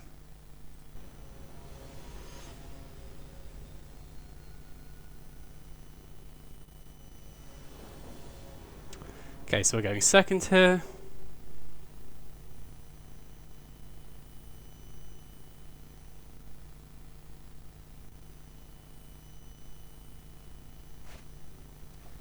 And yeah, this hand looks decent. You know, we've got Battlecry Goblins, Fable of the Mirror Breaker, Hordemaster to boost our whole board. Okay, opponent plays Canyon Slough, so could be a number of decks. We'll have to see what else they play. Oh, okay, they're on Grixis. Interesting. So we'll definitely play Battlecry Goblin here. Munitions Expert, you know, we'd want them to have something in play to kill. And I don't think playing Hordemaster on 2 is a great idea, because if they kill it, there's, you know, Sling-Only Tenant and Muxus are both whiffs. And I think we'd rather save it until we have some Goblins in play already. Okay, so nothing on turn 3. I have to assume the opponent's playing a control deck here for them to not play anything in the first 3 turns. Even though they could have Jwari Disruption or Censor, I'm going to slam Fable here because we would really love to loot away these Munitions Experts if possible. And you know, the other option is just Battlecry Goblin, which isn't that great really, whereas getting Fable in play, like, there's so much upside to that play. Oh, we drew Muxus, which is nice. So again, the opponent hasn't committed anything. Munitions Expert can be useful against Planeswalkers, but the opponent hasn't put anything into play here, so I think we're mainly concerned about sweepers here. Them not using any single target removal probably means they have a sweeper, so I like getting Hordemaster in play here if possible, to protect against sweepers a little bit more. Now we could activate Battlecry Goblin to get in for even more damage, but I quite like using the treasure off the Goblin Shaman here to play another Fable, and then we get an additional Goblin in play which will give another Hordemaster trigger, assuming they do use a sweeper. You know, they could very well kill the Hordemaster beforehand, which would prevent that, but at least getting this Fable in play means that we'll get more looting next turn, and we'll get another reflection later in the game as well, so they could very well kill Hordemaster here. Hopefully they don't. Well, they don't. So I have to assume they've got a sweeper here, or they're just dead. And even if they do, okay, they do have Languish, but we get a ton of Hordemaster triggers here, and we're also going to be getting 2 reflections coming into play later in the game. So I quite like our spot. Hitting Muxus is a little bit annoying, but not the end of the world.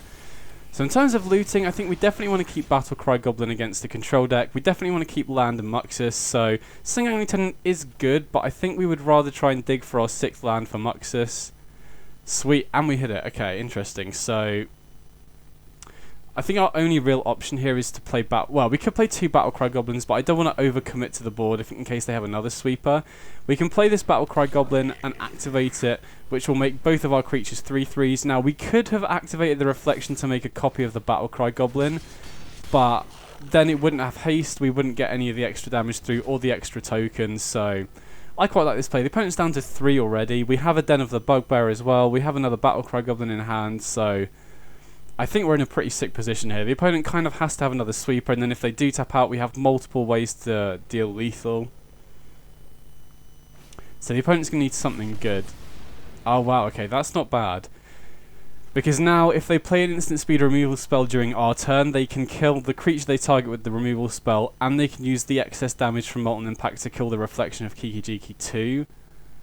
Or, I mean, if we target something with reflection, then that becomes even more scary now. So Molten Impact could buy them some time here. We'll have to see. Okay, they just fire off the excess damage now. I mean, that's better for us because it means we don't have to worry about that 2 damage coming through now.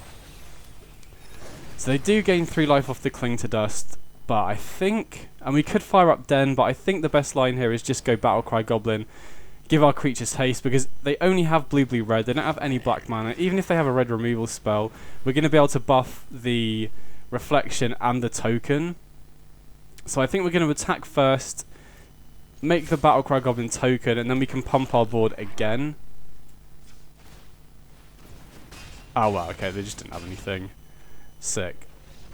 So that just shows how good Battlecry Goblin is against control. Card is sick. So here, we definitely want Chandra just to kill. This is the exact matchup where we want it. And then probably cut Munitions Expert. Against some builds of control, you know, if you think they're likely to be bringing in creatures like Kalitas or Baneslayer Angel, then you probably could keep in some number of Munitions Expert. But in general, you know, it's not a card that you're thrilled to see in the early game at all. Can be good to kill Planeswalkers as well, but, you know, typically it just sits in your hands. And you never want to be in a spot where you're just flashing in a 1/1 to start attacking. You know, that never feels good. But overall, you know, Chandra is such a sick card in this matchup because we have so many good creatures that can force through a lot of damage, but are also quite resilient to removal. You know, stuff like Rundvelt Hordemaster, Fable of the Mirror Breaker, Slingang Lieutenant, all very difficult to interact with. Typically, the big weakness of all those creatures is if you build up a board, it's kind of weak to sweepers, and then Chandra circumvents that because it's a Planeswalker. We can get it down on turn 2, and then all we have to do is defend it for 3 turns and it ultimates. So I really like this deck against control because we not only do we have creatures that are resilient to a lot of the removal, but we also have Planeswalkers as well, which makes it even more difficult for the opponent to interact with what we're doing. So yeah, I really like this. Especially, you know, Grixis control definitely feels a lot weaker than the blue-white variants as well. So I think this matchup should be potentially even better. I mean, the kind of scary thing with Grixis, though, is that they sometimes do have some creatures. You know, Kalitas is an example. The 4-mana Nicol Bolas is also an example. So I think we did sideboard correctly with the information that we had. But if it turns out that they do have Kalitas specifically, that's probably one of the most annoying ones because it shuts off all of our death triggers. Then we might want to be bringing some Munitions Experts back in, but from what we saw, they seem to just be like a pure control deck, but we'll see how it plays out. So we do have the Chandra in hand, which is really nice. Hopefully we can get Snoop down on 2 and then force them to tap out during their turn to play Chandra. Even if they don't, we can hopefully just commit enough to the board where they're forced to sweep. You know, we could fairly easily force them to sweep on turn 4 with this hand, and then we can just play Chandra after the sweeper. So we'll get Snoop down here. Wow, no instant speed removal is great to see, and because now they're forced, you know, we can develop even more during our turn. If they tap out during their turn to play anything, we then get to resolve Chandra, which is huge, unless they have something like a Spell Pierce, which you know, if they were running Spell Pierce, I very much doubt they'd keep it in this matchup. Wow, they Prismari come on, so they do have a mana up, you know, they could have Spell Pierce, but again, I don't think they'd keep it in against us. Wow, they do have something. Okay, sweet, it resolves. That's huge. Getting Chandra in play, especially on turn 3, because now they have to kill this, or at least damage it within 3 turns, or we get to ultimate. And the ultimate, I don't think I've ever lost against control once I ultimated this Chandra. I mean, the opponent does have access to 5 mana, but not going to be good enough. Okay, so interesting. We could plus to go for card advantage here, which I don't mind, because plussing, the only real advantage to plussing to make mana here is to play around Censor or Jwari Disruption, which could be a consideration. You know, maybe we should have done that. Actually, thinking about it, we probably should have. I mean, we didn't get punished with that, but had we had our Slingang Lieutenant hit by a Jwari Disruption there, we could have very easily played around it with Chandra, but with our hand, you know, had we hit another good Goblin off the Chandra plus, that would have also been a pretty good play as well, so hard to say. Oh well, they are playing the 4-mana Nicol Bolas, okay. That's a little bit annoying. So what do we want to discard here? I definitely want to keep Passionate Mons because that's a way that we could kill the Nicol Bolas before it starts attacking. You know, we do want to defend the Chandra. And Rundvelt Hordemaster does allow us to go aggressive as well. So while Snoop is one of the best cards in the matchup, I do think it's probably the discard here. And we definitely want our 5th land so that we can go Passionate Mons into Hordemaster here.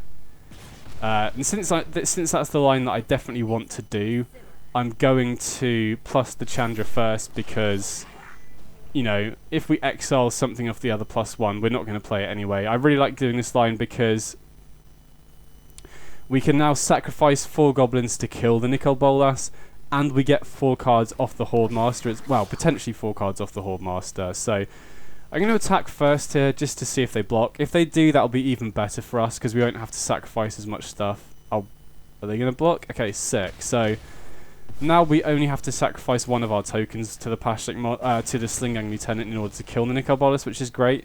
Had they not blocked, I think I would have actually sacrificed 4 goblins because defending this Chandra is probably the main way we're going to win. I don't think Grixis really has good ways of killing Chandra cleanly. Actually, no, that's a lie. They could have Bloodchief's Thirst or...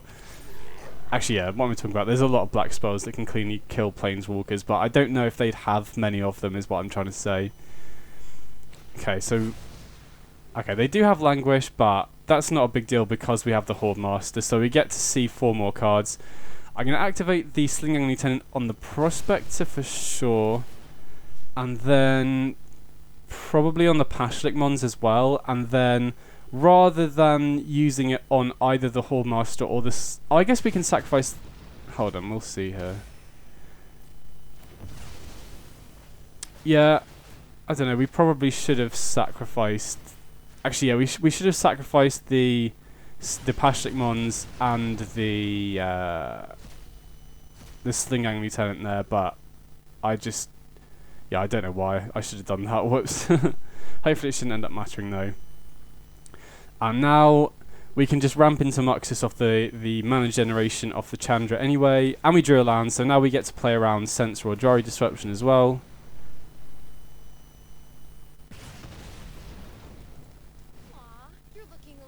I could have Aether Gust, I guess, but we're happy to just top, and the Chandra is going to be ultimating next turn anyway, so they need to have like Aether Gust and a way to... Oh wow, Pact of Negation. Okay, I wasn't expecting that. Okay, and they do have a way to take us off the Chandra ultimate as well, but they are fully tapped out now, and we can deal a lot of damage using Den of the Bugbear or something like that. Okay, we hit Prospector, which is nice because now we can play Prospector and activate Den of the Bugbear, which is huge. And this will put them down to 5, right? Yeah, and then we can play the other Den, and then we've got Pashlik Mons in hand as well, and Chandra's going to be upticking every single turn, so... Still think I like my position here. Oh, they're a Tainted Pact deck. Wow, I didn't even clock that. I guess, yeah, all their lands have been different. Interesting. Maybe they're playing Laelia as well. Like, I've been interested to try that out myself, because you can... If you have Laelia and Tainted Pact, if you attack with Laelia and they don't block it, you can just exile your whole deck and make Laelia huge for the win in addition to Jace. Yeah, okay, I didn't realize. They've exiled Jace, so I get... Well, they probably have 2 in the deck. And they take Anger of the Gods, okay. I mean, that's not going to be good enough because we can just plus the Chandra to deal a damage and then attack with the Den as well. Do they have anything to stop that? If they play a black land, they could have Fatal Push. I mean, I guess they could have Fading Hope, but they need exactly Fading Hope to do that. Okay, sick, we got there, nice. Oh, sick, and rank 1, finally, nice.